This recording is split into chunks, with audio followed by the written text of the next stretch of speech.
My transplant doctor hid that my liver came from his dead student, then tried to have me sign a gag order in the hospital while I was hooked to IVs I didn't need. When I demanded to know why, he said, "Patient confidentiality works both ways, Marcus." I just stared at him. That was 8 months ago. This morning, he was walked out of surgery in handcuffs. I'd been getting ultrasounds every 90 days since my liver transplant 18 months ago. Same hospital, same technician, same boring procedure. My technician, Dr. Whitaker, had done over 500 transplants in his career and seen every possible complication. He was the only doctor the hospital let review transplant scans solo, believing second opinions from other specialists simply weren't necessary. But this time, I needed an MRI after my enzyme levels came back slightly elevated. I showed up that Thursday afternoon expecting the usual quick scan. Dr. Whitaker said the MRI would give us a clearer picture. Nothing to worry about. The tech got me positioned, injected the contrast dye, started the machine. Everything felt routine. She was making small talk about the weather, asking about my recovery, typical medical appointment stuff. Then Dr. Whitaker burst through the door mid-sentence while she was talking. He didn't knock, didn't announce himself, just barged in holding his tablet with my scan results. His face was completely white. He showed the screen to the tech and her whole body went rigid. She just stared at the monitor with her mouth slightly open. Dr. Whitaker told her to get every specialist in the building immediately. Then he turned to me and asked if I'd ever had any surgeries before my transplant. I told him no, just the transplant itself. He asked if I was absolutely certain. Had I ever had any procedures done abroad? Any experimental treatments? The tech whispered something about letters in the tissue, and Dr. Whitaker immediately told her to stop talking. He called in 2 other doctors, liver specialists I'd never met. They huddled around the monitor, and I heard one of them gasp and say there was actual writing imprinted on my liver. Not scarring, not damage, but writing. Like someone had somehow made the cells grow to form words. One suggested it might be surgical markings, some kind of identification system. Dr. Whitaker shot that down, said no surgeon marks organs with words. Another theorized it could be a reaction to anti-rejection drugs creating patterns that just looked like writing, but they all kept staring at the screen like they were looking at something impossible. Whatever those words said had them completely terrified. They had me stay completely still while they took image after image of the same spot. Dr. Whitaker ordered blood work immediately, checking my liver enzymes, bilirubin levels, everything. He kept asking if I'd been experiencing any pain, fatigue, or jaundice. I told him no, I felt perfectly fine. The blood work came back completely normal. Liver function tests were perfect. No signs of rejection, no elevated enzymes, nothing concerning. This seemed to disturb them more than if something had been wrong. The specialists were huddled around the screen, throwing around complex medical terms I couldn't follow, but I caught enough to understand they were amazed by the technical precision of what they were seeing. One of them kept saying this wasn't random, that whoever or whatever created these words understood advanced hepatology. One specialist whispered that this would take years of training to execute in a way that wouldn't harm the organ, if it was even possible to do intentionally. After my blood work came back normal, the questions started getting weird. Dr. Whitaker began asking things that had nothing to do with my medical history. Did I have any enemies? Has anyone ever threatened me? He wanted to know if I'd been involved in anything illegal before my transplant, if I owed anyone money. The other doctors looked uncomfortable but kept probing. They wanted details about everyone I knew with medical training. One specialist even asked if I'd ever participated in medical experiments or clinical trials I hadn't disclosed. They asked if I'd traveled anywhere unusual, if I'd had any strange encounters before my surgery. Dr. Whitaker wanted to know if anyone had access to my medical records who shouldn't have. The questions kept getting more invasive and paranoid. They were treating me like a suspect in some crime, not a patient. I was getting angry. I demanded to know what was written on my liver. They kept deflecting, saying they needed more information first. I raised my voice, said this was my body, my liver, and I had a right to know. The room went quiet. Dr. Whitaker reluctantly turned the screen toward me. There, on the surface of my liver, were 2 words formed by the liver cells themselves. Help me. The letters were about 2 centimeters tall, perfectly clear. My stomach dropped. Full panic hit me as I stared at those 2 words formed by living tissue inside my own body. Whitaker immediately ordered me admitted for emergency observation, claiming the message could mean organ failure at any moment, even though my blood work showed nothing wrong. The other specialist kept exchanging nervous looks while he insisted I needed round-the-clock monitoring. Within 20 minutes, Rebecca burst through the door, and Whitaker told her I was in critical condition despite me sitting up perfectly fine. They wheeled me to a private room and hooked me up to IVs I didn't need and monitors that beeped constantly. Rebecca held my hand while Whitaker's team ran the same blood tests over and over, all coming back normal. She kept asking why I looked fine if I was supposedly dying, but nobody would give her a straight answer. While they drew more blood, I pulled out my phone and started searching for anything about liver cells forming patterns. The nurse mentioned casually that Whitaker had canceled his 2-week vacation to personally oversee my case, which seemed weird for someone with normal test results. That first night, I couldn't sleep with all the monitors beeping and the IV drip clicking. Rebecca had fallen asleep in the chair next to my bed, her hand still holding mine. I kept thinking about Whitaker's face when he saw those words, how his fear didn't look medical but personal, like he recognized something. I wondered what someone would have to know to make liver cells grow into actual words without damaging the organ. At 6 in the morning, a woman I'd never seen walked into my room and introduced herself as Dr. Elena Rodriguez, a pediatric surgeon. She said her brother Nathan had been my liver donor, and she'd been trying to access his medical records for 18 months, but the hospital kept blocking her. She told me Nathan was only 26 and completely healthy when he died during what was supposed to be routine appendectomy surgery. Elena pulled out her phone and showed me Nathan's last text to her from the night before his surgery, saying something was wrong with the consent forms, that they'd added extra pages he didn't understand. She'd tried investigating, but Whitaker, as transplant coordinator, had sealed all of Nathan's records claiming donor confidentiality rules. She asked if I'd noticed anything unusual since getting Nathan's liver. Before I could answer, Whitaker burst through the door, his face red with rage when he saw Elena sitting next to my bed. He ordered security to escort her out immediately and threatened her with a restraining order if she came near me again. After security dragged her away, he told me Elena was mentally unstable from grief and had been harassing multiple donor families with crazy conspiracy theories. Rebecca asked why Elena would be banned from visiting when I was supposedly just another patient in the hospital. Whitaker claimed Elena had been making wild accusations about organ harvesting protocols that could damage the hospital's reputation. He increased my sedative dosage for better rest, but I palmed the pills instead of swallowing them when he watched me take them. 3 days into my hospitalization, while Rebecca went to get coffee, I searched online for Nathan Rodriguez's obituary. obituary. The bio said he was a graduate student in biomedical engineering at Case Western, specializing in tissue engineering and cellular programming. My stomach turned reading that he would have known exactly how to program cells to form specific patterns. That night, a nurse I didn't recognize slipped into my room and pressed a flash drive into my hand, whispering that Elena wanted me to see Nathan's final project presentation from school. I waited until Rebecca was asleep and plugged it into my laptop. The video showed Nathan demonstrating to his class how to use growth factors to program liver cells into forming specific patterns. He even joked about leaving cellular messages as his signature on his work. The presentation included footage of Nathan working in what looked like a research lab, not at the university, but somewhere more professional. Then Whitaker appeared in several clips, standing behind Nathan and praising his revolutionary work in cellular manipulation. The final slide showed the date of the presentation, just 3 days before Nathan's supposed emergency appendectomy that killed him. I sat there staring at the screen for a full minute before my hands started moving on their own. I forwarded the whole video to my personal email and then deleted it from the flash drive. My fingers were shaking as I cleared the browser history and closed the laptop. Rebecca was still asleep in the chair next to my bed when I heard footsteps in the hallway at exactly 7:30. Dr. Whitaker walked in with 3 residents trailing behind him like ducklings. He didn't even look at me before launching into medical speak about concerning irregularities in my latest tests. Rebecca jerked awake and immediately asked what irregularities he was talking about. He rattled off a bunch of terms about enzyme fluctuations and cellular anomalies without actually answering her question. She stood up and demanded to see these test results on his tablet. His fingers fumbled with the screen for a few seconds before he said the results were still being processed in the lab. Dr. Whitaker doing 500 transplants without anyone checking his work makes me wonder what else happens here without anyone looking twice. The way he burst in and turned white suggests he knew exactly what those words meant before he even asked about my medical history. Rebecca crossed her arms and said she wanted a second opinion from another doctor. Whitaker's jaw tightened as he explained I was too unstable to transfer to another facility. That's when I couldn't keep quiet anymore and told Rebecca about the flash drive and how Nathan had been one of Whitaker's researchers. The room went completely silent. Rebecca turned to face Whitaker with her eyes narrowed and asked why Nathan's name wasn't mentioned when we discussed the donor. Whitaker's face went white as he stammered something about lots of students rotating through his research program. Rebecca stepped closer and asked why he never mentioned this connection during 18 months of appointments. He muttered something about patient confidentiality and practically ran out of the room with his residents scrambling after him. Less than an hour later, James Mitchell showed up with a stack of papers and a fake smile. He said the hospital wanted to cover all my medical expenses if we signed some standard paperwork. Rebecca grabbed the documents and started reading while Mitchell kept talking about how the hospital valued patient satisfaction. The NDA was 12 pages long and specifically mentioned we couldn't discuss Nathan Rodriguez, cellular programming, or any theories about my transplant. Rebecca looked up from page 8 and said we weren't signing anything. Mitchell's smile disappeared as he warned us that leaving against medical advice could void my insurance coverage and transplant warranty. Rebecca pulled out her phone and started recording while pretending to text her sister. Mitchell noticed and said recording was against hospital policy before leaving with his unsigned papers. On day 5 of being stuck in the hospital, Dr. Ananya Patel arrived for the second opinion Rebecca had arranged. Whitaker tried to block her at the nurse's station, but Rebecca had already filed the paperwork making Patel my official consulting physician. Patel walked into my room carrying her own portable ultrasound equipment and immediately asked why I was hospitalized when my vitals were perfect. She reviewed my charts on her tablet and confirmed my blood work showed no signs of rejection or infection. Then she did her own scan using equipment that looked way more advanced than what the hospital had. She spent 20 minutes examining the same spot where the message appeared and confirmed the cellular writing was real. Her equipment showed something the hospital scans had missed though. Tiny cellular markers throughout my liver that spelled out NR in patterns so small you needed special imaging to see them. Nathan's initials were embedded everywhere in microscopic formations that somehow didn't affect liver function at all. Patel pulled up my medical records on 2 different systems, and her face got more confused with each screen. The test results in the hospital computer showed different numbers than the printouts Rebecca had been saving all week. Someone had been going back and changing my lab values to make it look like I needed to stay hospitalized. Patel documented everything with screenshots and said this was clear evidence of medical fraud. That night, a nurse I'd never seen before came in around midnight to check my IV. She leaned close while adjusting the bag and whispered that Whitaker had scheduled me for emergency surgery at 6 in the morning. She said the consent forms had just been delivered to the surgical floor and they were 12 pages instead of the usual 3. Her hands were shaking as she told me the surgery was listed as treatment for acute organ rejection, even though my liver was fine. Rebecca and I looked at each other and knew we had to get out immediately. We started packing our stuff at 2 in the morning while the hallway was quiet. I disconnected my IV and got dressed in regular clothes for the first time in days. We made it to the elevator before 2 security guards stepped out and blocked our path. They said Dr. Whitaker had flagged me as a psychiatric risk and I couldn't leave without his approval. Rebecca pulled out her phone and dialed 911 while I started live streaming the whole thing on my phone. The guards kept saying they were just following orders while physically blocking us from getting on the elevator. Rebecca told the 911 operator we were being held against our will at the hospital. Within minutes, our live stream had hundreds of viewers watching security guards prevent a patient from leaving. The footage spread across social media faster than I could refresh the screen. Comments started flooding in asking if we were okay and tagging local news stations while the security guards kept trying to grab my phone without actually touching me. The hospital's main entrance doors slid open and 2 Cleveland PD officers walked in. One young guy who looked fresh out of the academy and an older woman with sergeant stripes who headed straight for us. Mitchell came rushing out of the elevator looking like he'd run the whole way from his office, his tie crooked and sweat on his forehead. He started talking fast to the sergeant about a misunderstanding while the guards backed off and Rebecca showed the officers the discharge papers we'd signed earlier. The sergeant looked at the papers, then at Mitchell, then told the guards to step aside immediately. Mitchell's whole tone changed and he started apologizing, saying the hospital just wanted to make sure we understood the medical risks of leaving against their advice. He pulled out a thick stack of forms from his briefcase and said, if we'd just signed these liability waivers acknowledging we were leaving against medical counsel, we'd be free to go. Rebecca read through every page while Mitchell kept checking his watch and the live stream viewers hit 10,000. She pointed out 3 different sections that basically said we couldn't sue the hospital for anything, ever, including what we'd already experienced today. Mitchell said it was standard language, but his hands were shaking as he held the pen out to us. The younger officer started asking questions about about why the hospital thought they could physically prevent a patient from leaving, and Mitchell quickly said it was all a miscommunication with security. We signed the papers just to get out of there, and the sergeant said someone from the medical fraud unit would be in touch about our complaint. As we walked to the parking garage, a detective named Raymond Torres called my cell and said he'd watched the live stream and wanted to meet us tomorrow about the altered medical records I'd mentioned. 2 weeks later, I was sitting at our kitchen table staring at my laptop screen for the 100th time, unable to focus on work emails while my mind kept going back to those 2 words on my liver. Rebecca came in carrying her tablet and showed me something she'd found after hours of searching academic databases. Nathan Rodriguez had written his master's thesis on something called biological encryption, basically ways to encode information in living tissue that would only show up under specific medical conditions. The abstract talked about using cellular programming to create messages that could survive transplantation and remain hidden until triggered by contrast agents or specific imaging techniques. My stomach turned as I read about how he'd tested the concept on lab-grown liver tissue, successfully encoding and retrieving complex data patterns. Rebecca pointed to a section where Nathan described it as a potential way for organ donors to communicate with recipients, maybe sharing medical history or personal messages. Neither of us said what we were both thinking, that Nathan had used his own body as the messenger for something much darker. 3 days after that, Elena called through a lawyer named Patricia Chen, who said her client had information about Nathan's death that might be relevant to our situation. We met at Chen's downtown office where Elena looked exhausted, dark circles under her eyes like she hadn't slept in weeks. She pulled out a folder full of printed emails and notes in Nathan's handwriting, spreading them across the conference table. Nathan had been tracking suspicious deaths in Whitaker's transplant program for over a year before he died, finding patterns nobody else had noticed. 3 other young, healthy grad students had died during what should have been routine procedures in the past 5 years, all at Cleveland General, all with Whitaker somehow involved even though he wasn't supposed to be their surgeon. Each one became an organ donor, and Whitaker had personally handled the transplant surgeries that followed. Elena's voice cracked as she showed us Nathan's final email to her, sent the night before his appendectomy, saying if anything happened to him, she should look for a message. Detective Torres called me the next week, saying he'd gotten a federal subpoena for Cleveland General's records, and what he'd found had the FBI involved now. He couldn't share everything, but confirmed all 4 students who'd died had been in Whitaker's research lab at some point, working on advanced biomedical engineering projects. Each one had died during routine surgeries where Whitaker appeared unexpectedly in the OR, taking over from the scheduled surgeon for educational purposes. The other 3 students had been cremated immediately after organ harvest, just like Nathan, making autopsies impossible. Torres said they were building a case, but warned it could take months of investigation before any arrests. 2 federal prosecutors joined our next meeting, asking detailed questions about everything we'd experienced and taking copies of all our medical records. They seemed especially interested in the viral live stream and how the hospital had tried to prevent us from leaving. One prosecutor, a woman named Angela Morrison, kept asking about Whitaker's behavior during the MRI discovery, wanting exact quotes of what he'd said. Rebecca turning into a legal ninja with those 12-page documents while Mitchell sweats through his fake smile is peak power move energy. Nothing says we see through your tricks like actually reading the fine print. She mentioned that Whitaker was still performing surgeries, still teaching students, still running his lab while they investigated. Without Nathan's body, she explained, proving murder would be nearly impossible since all they had was circumstantial evidence and my liver. The hospital had cremated him within 24 hours citing family consent, but Elena swore she'd never agreed to cremation. Morrison said the consent form had Elena's signature, but Elena insisted she'd only signed for organ donation, not cremation. 2 months into the investigation, I tried going back to my job at the engineering firm, but couldn't concentrate on CAD drawings, knowing I was carrying evidence of a murder inside my body. My coworkers kept whispering about the viral video, asking if I was really the guy with the message in his liver. My boss, trying to be supportive, suggested I take extended medical leave until things calmed down. Rebecca found me one night at 3 a.m. searching medical journals for ways to extract cellular messages without surgery, reading about experimental biopsies and nanoimaging techniques. She held my hands and reminded me that Nathan had died to get this message out, that destroying my liver trying to extract more evidence wouldn't help anyone. Dr. Patel called the next morning saying she'd been studying Nathan's research notes and wanted to try something at her private imaging center. Using techniques Nathan had actually described in his thesis, she adjusted the MRI parameters in ways that weren't standard protocol. The images started showing more detail, and she gasped as letters began appearing throughout my liver tissue. Not just help me, but entire paragraphs of text. Nathan had turned my liver into a biological hard drive, encoding what looked like thousands of words in the cellular structure. It took 3 sessions to image all of it, with Dr. Patel carefully documenting every section while tears ran down her face. The decoded message was Nathan's investigation journal, documenting how he'd discovered Whitaker was selecting specific students as organ donors, choosing them based on their genetic profiles and tissue compatibility with wealthy recipients. Nathan had found financial records showing millions in offshore payments coinciding with each student's death and transplant. He'd tried going to the police 6 months before his death, but without concrete proof, they'd dismissed him as paranoid. The worst part was Nathan knew he was next, writing that Whitaker had scheduled him for an appendectomy he didn't need. Nathan had spent his final weeks encoding all his evidence into his own liver cells, knowing it would be transplanted and hoping whoever received it would find the message. He'd programmed it to only appear with specific contrast agents and MRI settings, betting that eventually someone would discover it during routine screening. Elena completely broke down when we showed her the full message at Chen's office, sobbing as she read her brother's words describing how he knew he was going to die. He'd written a section just for her, telling her he loved her, and that she shouldn't blame herself for not believing his concerns about Whitaker. Nathan had tried going to the police, the FBI, even local journalists, but without proof, everyone thought he was having a mental breakdown from academic stress. He'd made his body the proof, turning himself into evidence that couldn't be destroyed or hidden. 2 days after we shared Nathan's message with prosecutors, we got served with legal papers at our front door. Whitaker was suing us for defamation, seeking $10 million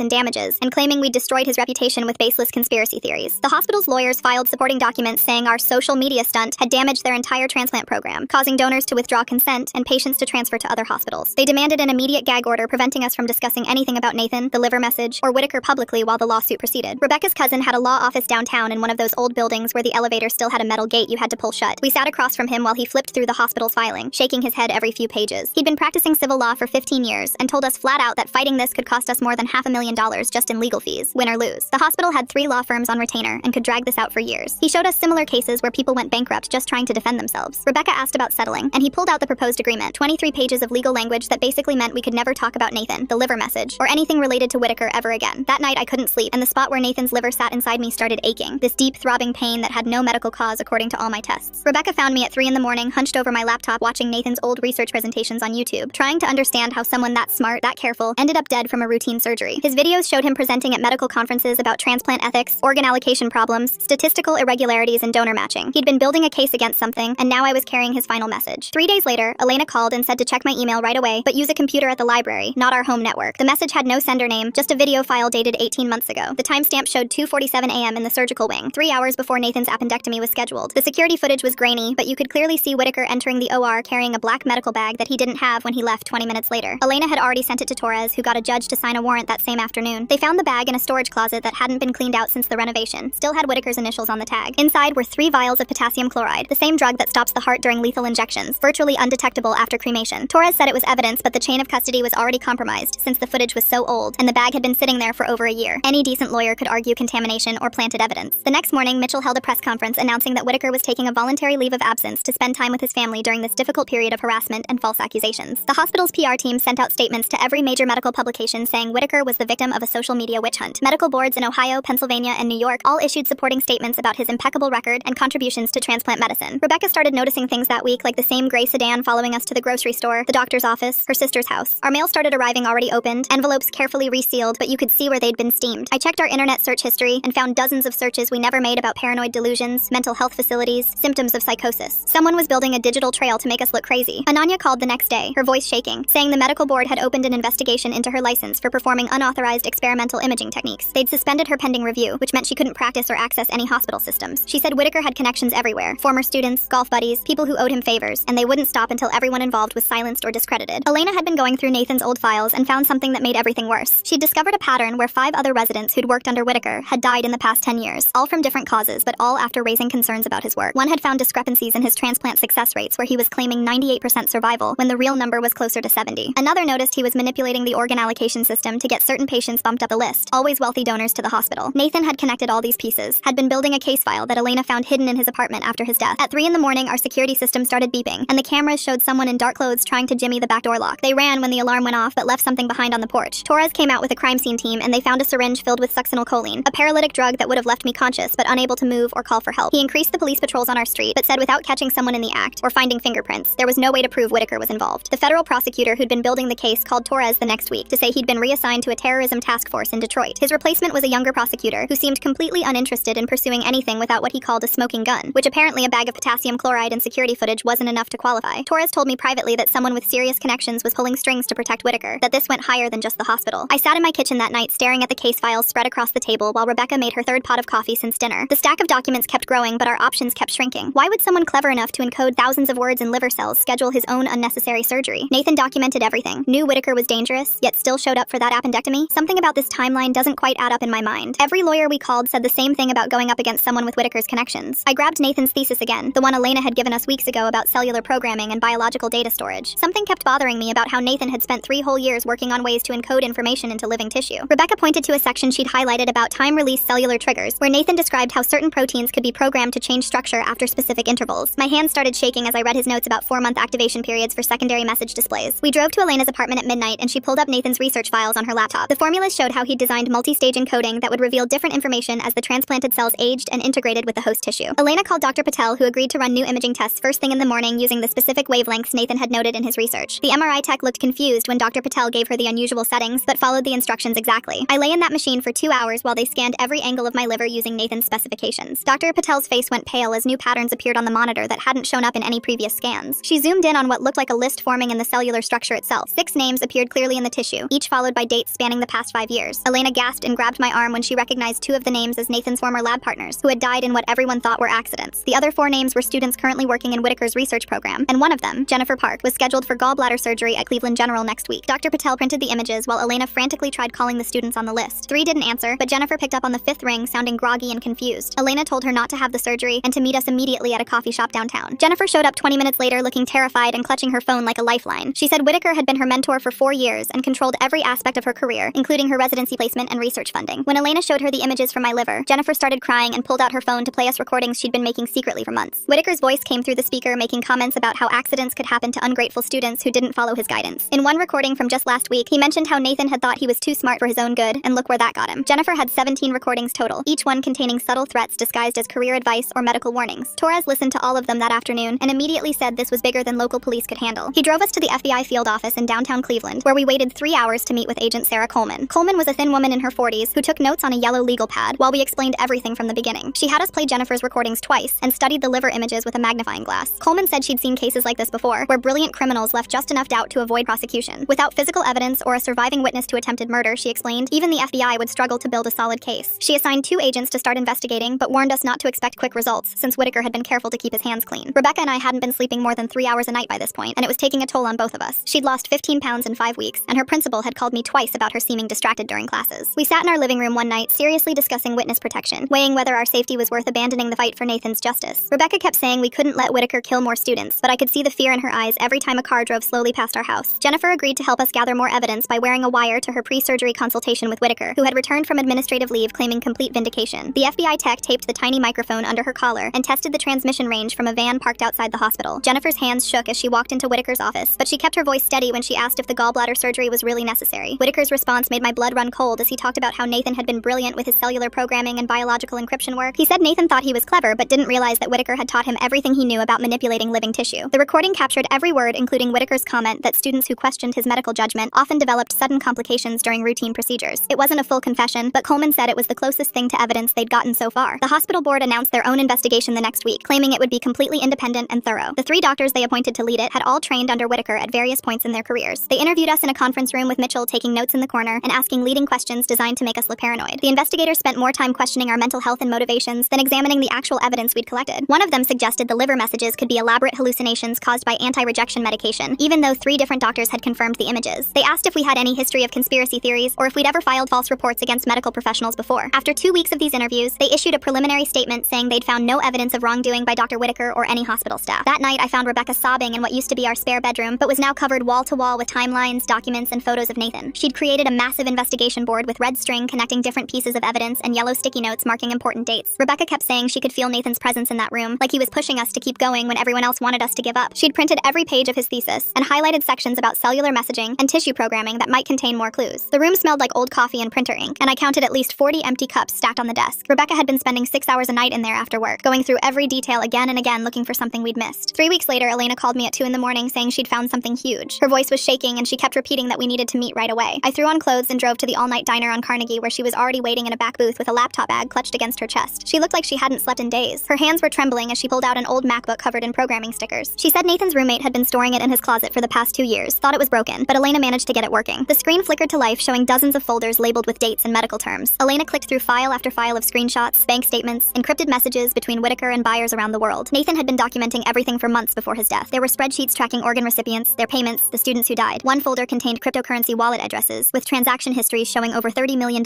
flowing through various accounts. Elena's brother had screenshots of Whitaker's private emails discussing prices for hearts, kidneys, lungs, even corneas. The buyers were CEOs, politicians, tech billionaires from China, Russia, Saudi Arabia. Nathan had recorded phone conversations where Whitaker bragged about his perfect system, how the hospital protected him, how no one would ever catch him. Agent Coleman arrived within an hour after Elena called him. He sat there scrolling through the evidence with his mouth hanging open. He kept muttering about RICO charges and international trafficking while copying everything onto federal drives. Coleman said this was bigger than just murder now. This was organized crime crossing state and international borders. He started making calls to the Financial Crimes Unit, waking up prosecutors and forensic accountants. Within days, Coleman had a team of agents tracing every transaction through shell companies in Panama, the Cayman Islands, Switzerland. They found accounts under fake names that traced back to Whitaker and Mitchell through small mistakes in the paperwork. The money trail was cleaner than trying to prove murder. Financial crimes left digital fingerprints everywhere. Coleman said they could get 20 years just on the money laundering alone. That Saturday at midnight, I woke up to someone pounding on our front door so hard the whole frame was shaking. Whitaker was standing on our porch, swaying drunk, his eyes bloodshot and wild. He started screaming that Nathan was too smart for his own good, that we should stop digging unless we wanted to join him. Nathan's laptop coming back from the dead with $30 million worth of receipts is quite the plot twist. Guess he encrypted more than just liver cells. Rebecca grabbed her phone to call 911 while I hit record on mine. Whitaker kept ranting about how we didn't understand what we were messing with, how powerful his connections were. He said the hospital would protect him like they always had. He kicked our door hard enough to crack the wood before stumbling back to his Mercedes. The cops arrived 8 minutes later and found him passed out in his car 2 blocks away. Tuesday. They arrested him for harassment, making threats, and drunk driving. At the station, his lawyer showed up within an hour claiming Whitaker was having a mental breakdown from our persecution. The judge set bail at $50,000, which Whitaker paid immediately. His lawyer got a mutual restraining order saying we both had to stay away from each other. 3 days later, Coleman called to say Jennifer, the medical student who'd agreed to wear a wire, was backing out. Another student from Whitaker's program had been in a car accident that morning. His car went off the road into a tree and he was paralyzed from the waist down. The brake lines looked cut but couldn't be proven. Jennifer was terrified. She said she had a daughter to think about. Coleman couldn't force her and couldn't prove the accident was connected. Everyone knew it was a message, but knowing and proving were different things. I went in for my regular liver check the next month, and Dr. Patel noticed something strange on the ultrasound. New patterns were forming in the tissue, cellular arrangements that hadn't been there before. She called in 2 other specialists who stared at the screen in amazement. The cells were forming numbers and letters clear as day. It looked like someone had written bank account numbers and passwords directly into my liver tissue. Patel said this was impossible, but there it was on the screen. Nathan had programmed time release information into the cellular structure. Coleman nearly fell out of his chair when I showed him the images. The account numbers led to banks in Switzerland and the passwords worked. The FBI's financial team accessed accounts with detailed records going back 8 years. Whitaker had documented every illegal transplant like he was keeping books for a business. Each file had the donor's name, how they died, who got the organs, how much they paid. There were emails negotiating prices, arranging deaths to match recipient schedules. One file made my stomach drop. It showed I was never supposed to get Nathan's liver. A tech billionaire named Chen had paid $5 million for it, but Nathan's cellular programming had made the organ appear incompatible with everyone except me on the matching system. The tissue samples showed markers that would only match my exact profile. Nathan had hacked his own liver to choose his recipient. He'd researched transplant patients and picked someone he thought would fight for justice. The FBI arrested Mitchell at his country club during Sunday brunch. He folded immediately, offering to testify against Whitaker for a reduced sentence. Mitchell admitted they'd killed at least 12 students over 8 years, maybe more. He had records of bribes to coroners, payments to silence families, threats against anyone who asked questions. Mitchell said Whitaker picked students with no close family, international students whose deaths wouldn't be investigated closely. Sitting in Coleman's office looking at all the evidence, I finally understood what Nathan had done. He'd turned his own body into a weapon against his killers. He knew he was going to die and programmed his liver to find someone who would expose everything. He'd researched my background, saw I'd worked as a journalist before getting sick. Nathan chose me to finish what he started. The weight of that choice made me dizzy. This kid had given me life twice, once with his liver and again with his message. 8 months passed before the FBI finally moved on our evidence. I was eating breakfast when Rebecca showed me her phone with a news alert about arrests at Cleveland General. The video showed agents walking Whitaker out of the hospital in handcuffs while he was still wearing his surgical scrubs. 3 other doctors got arrested that same morning, along with 2 hospital administrators. The hospital put out a statement within hours saying they had no knowledge of any illegal organ sales. Elena called me right after the arrests to say we needed to be at the arraignment together. The courtroom was packed with reporters when Whitaker stood before the judge 2 days later. His lawyer argued the whole case was based on impossible science fiction about programmed cells. The judge set bail at $5 million,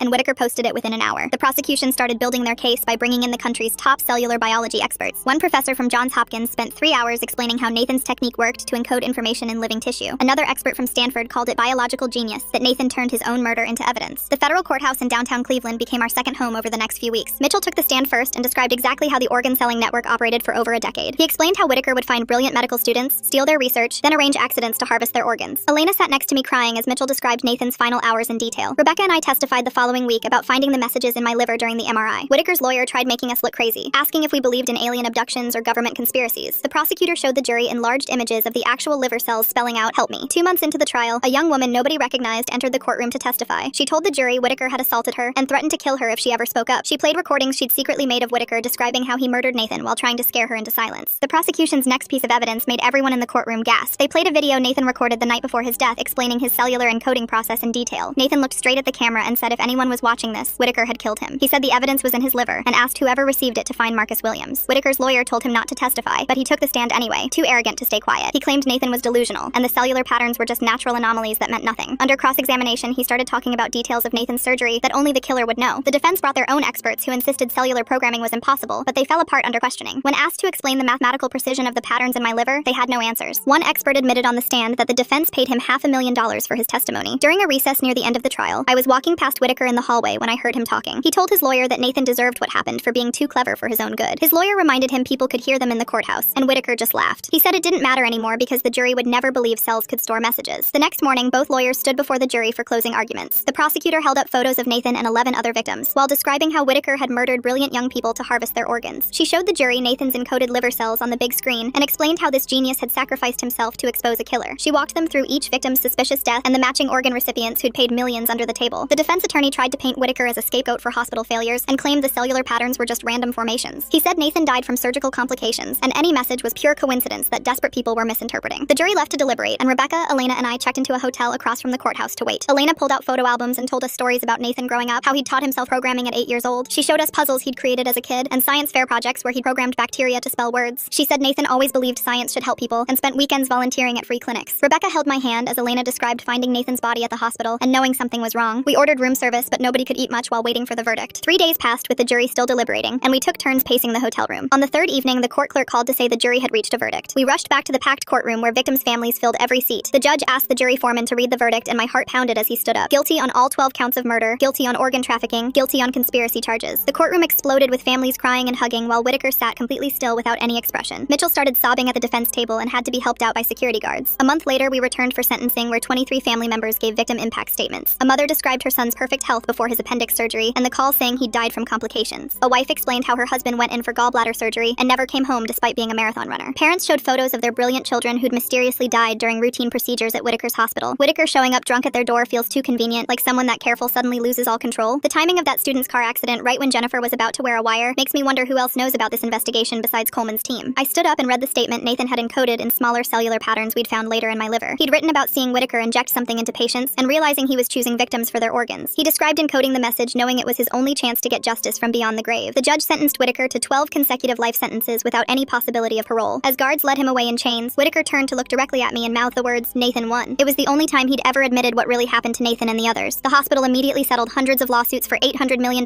while refusing to admit any wrongdoing. 6 administrators resigned, and the entire transplant program was placed under federal oversight for the next decade. Elena and I drove to the cemetery together on a sunny Tuesday morning, 6 weeks after the trial. She placed white roses on Nathan's headstone and thanked him for being brave enough to stop a monster. I promised Nathan I'd spend whatever years I had left making sure his story was told everywhere. I told him about the medical students learning about his cellular programming technique and how it would save lives. Dr. Patel got her license back and published Nathan's technique in the New England Journal of Medicine with him as lead author. She showed how cells could be programmed to store complex information without damaging organ function, revolutionizing both data storage and forensic science. 3 more doctors from other hospitals were arrested when investigators found connections to Whitaker's organ trafficking network. Nathan's evidence became the key to exposing a nationwide conspiracy that had killed over 40 patients for their organs. Rebecca and I used our settlement money to create the Nathan Foundation for Medical Ethics. We funded oversight programs at teaching hospitals and helped families investigate suspicious medical deaths that had been ignored. The foundation's first grant went to Elena's research lab, where she was developing new ways to detect cellular programming and transplant organs. Every night, I'd wake up at 3 a.m. drenched in sweat, feeling Nathan's words burning inside my liver like they were still being written. Rebecca would wrap her arms around me and whisper that we'd given him justice while I shook against her chest. The nightmares got so bad I started sleeping in the guest room to avoid waking her every night. Jennifer called us 2 months later from her first day at medical school, crying as she told us how she'd stood up in ethics class and shared what Whitaker had done to her family. She started volunteering at our foundation on weekends, helping other families navigate the medical system and spot warning signs we'd all missed. The documentary crew spent 3 days in our living room filming interviews, then flew to interview Elena and 12 other families whose loved ones had died under Whitaker's care. When it aired on national television 6 months later, Whitaker's former colleagues finally broke their silence about the signs they'd ignored for years. One surgeon admitted he'd noticed unusual death patterns, but never reported them because Whitaker brought millions in grants to the hospital. The medical board held emergency sessions for 3 weeks straight before announcing new oversight requirements they called Nathan's Law. Every transplant program would now require mandatory second opinions and external reviews, ending the era of solo decision-making that had let Whitaker operate unchecked. Elena called me sobbing one afternoon after finding a hidden file in Nathan's old laptop labeled, "If you're reading this." Inside was a document dated 2 days before his surgery, where Nathan wrote that if someone was reading this, he was gone. But ideas don't die and justice doesn't die, thanking whoever was listening when he couldn't speak. The news about Mitchell came through Detective Torres, who called to tell me another inmate had attacked him in the federal prison shower with a makeshift knife. The attacker's son had died during routine surgery at Mitchell's hospital 5 years ago under suspicious circumstances. Mitchell survived, but the blade severed his spinal cord, leaving him paralyzed from the waist down and confined to a wheelchair for life. The FBI agent handling Whitaker's financial crimes discovered he'd been moving money to cryptocurrency accounts for months before his arrest. They found plane tickets to Thailand dated for 3 days after Nathan's message appeared on my scan, meaning Nathan's evidence had stopped his escape by less than 72 hours. The medical ethics board wanted to preserve some of Nathan's encoded cells for their permanent archives as proof of what had happened. I went in for the biopsy on a Tuesday morning, watching them extract a tiny piece of my liver containing Nathan's message, while tears ran down my face. The procedure took 20 minutes, but I sat in the recovery room for 2 hours, unable to stop thinking about how I was literally giving part of Nathan to history. Rebecca picked me up afterward and held my hand the whole drive home before telling me she was pregnant. After everything we'd been through, creating new life felt like the universe giving us something back, and we decided right there that if it was a boy, we'd name him Nathan. 3 weeks later, during my regular follow-up scan, Dr. Patel called in 2 other specialists to look at the monitor. The cellular messages were changing on their own, Nathan's final program activating as new words slowly formed beneath the original "help me" message. Over the next hour, we watched the cells rearrange themselves to spell out, "Thank you, Marcus, I'm free now," before the encoding began breaking down. Dr. Patel explained that Nathan must have programmed the cells to self-destruct after delivering their final message, ensuring no trace would remain once justice was served. 3 weeks after the trial ended, we held a memorial service at the cathedral downtown for everyone Whitaker had killed. Over 400 people showed up, including dozens of medical students from the university who stood in the back holding candles. The dean of the medical school gave a speech about how the entire medical community had failed these families by protecting one of their own instead of protecting patients. Elena sat in the front row with 20 other families who'd lost someone to Whitaker's organ harvesting scheme. After the service, she started meeting with them every Tuesday at the community center, creating a support group where they could share their stories and help each other heal. She told me later that helping these families gave her brother's death meaning, that Nathan would have wanted something good to come from all this pain. Meanwhile, Meanwhile, the cellular messages in my liver were slowly breaking down exactly as Nathan had programmed them to do. Dr. Patel ran scans every 2 weeks to monitor the process, watching as the encoded cells gradually returned to normal tissue. By the 4th month after the trial, the last traces of the message had completely faded, leaving behind perfectly healthy liver cells that functioned exactly as they should. Nathan had made sure his final gift would last, that the organ he'd given me would keep working long after his message had served its purpose. Rebecca went back to teaching 3rd grade while I returned to my accounting job, but we weren't the same people anymore. We questioned doctors more, asked for second opinions, made sure we understood every procedure before agreeing to anything. 6 months after the trial, our son was born healthy and perfect, 10 fingers and 10 toes, and a strong set of lungs he used to announce his arrival. Elena drove up from Columbus to be there, and when we asked her to be his godmother, she cried and said Nathan would have loved being an uncle. I started volunteering at the hospital 2 days a week, sitting with transplant patients and making sure they knew their rights, understood their options, had someone to advocate for them if they needed it. The hallways where Whitaker once walked like he owned the place now had patient advocates in every department, people whose only job was to protect patients from doctors who might abuse their power. The foundation Elena created in Nathan's name raised $3 million